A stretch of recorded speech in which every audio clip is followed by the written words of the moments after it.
دي جي فيجو ريمكس. يا سادات يا جامد افهمنا ركز في الكلام اللي هنقوله، اسمعنا ركز في الكلام اللي هنقوله، افهمنا ركز في الكلام اللي بنقوله، اسمعنا ركز في الكلام اللي يوم بتقوله. الشباب عطوا الحوارات والبنات بتوع حكايات، سيبك بقى من اللي فات، الحياة دي خد وهات، في يوم هيجي عليك مش هتلاقي الناس حواليك، ما تكررش حد فيك، فكك دايما من الحوارات وما تعملش متاهات، بتوقع في حكايات، سيبك انت من الدنيا دي، خليك دايما حيادي. الشباب عطوا الحوارات بيحبوا الحكايات، هتلاقيه واقف على النص بيغلس على البنات، فاكر هي دي الرجولة، مستني دور البطولة مش صياعة، الصياعة دي احترام، بس ركز في الكلام اصله احترام، الدنيا دي يا صياعة، اسمع بقى ركز معايا، شغل مخك مرة معايا وانا احكي لك الحكاية كم مرة في الشاب تمام، في الدنيا دي الاحترام، وحب واحدة مش تمام وهي مش عاملة احترام، زقة دايما على الرذيلة وهو مش بايده حيلة، هو نفسه في الدنيا دي يعمل حاجة تبقى جميلة، بس خسارة على اللي راح الحياة بقت جراح، الايام عدت وفاتت، هو بالنسبة لها راح، عرفت واحد تاني غيره وهيبقى نفس مصيره، المصيبة انه شافهم وهو اللي اكتشف، راح داخل قوم عليه، راح ميت وخلص في ايديه. الشباب حوارات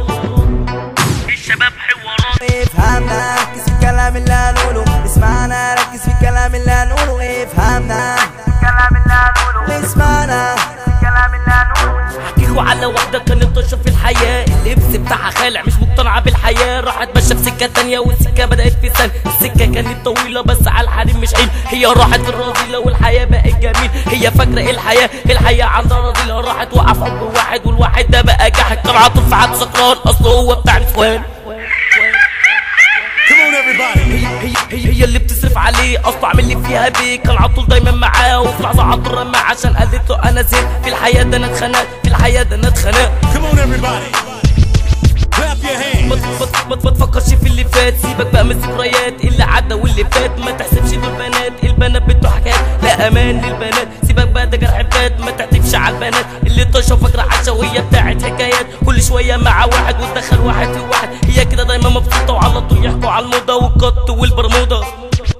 والشباب على كده مبسوطه شايفين بنات على الموضه، يلا يا بنت خش الاوضه والتي في دخل حياتنا على طول، بوظ بناتنا اللي شافوه طبقوا على الشباب بيعملوه، نفسي مره يسقرحهم اللي هم بيعملوه، الحاجات دي بقت كتيره في البنات بقت مثيره، البنت ماشيه مصر على طول في الشارع عصا، نفسي فوقوا من الحوارات، البنات بتوع حكايات بتكون مع صاحبها وتبص لصاحب غيرها، الغيره دي فظيعه في البنات حاجه مريحه، البنات دي عايزه ايه في الشباب هيعملوا ايه، الشباب عطوا الحوارات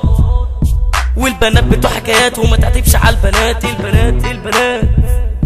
افهمنا ركز في الكلام اللي هنقوله، اسمعنا ركز في الكلام اللي هنقوله، افهمنا ركز في الكلام اللي هنقوله، اسمعنا يا سادات يا جامد.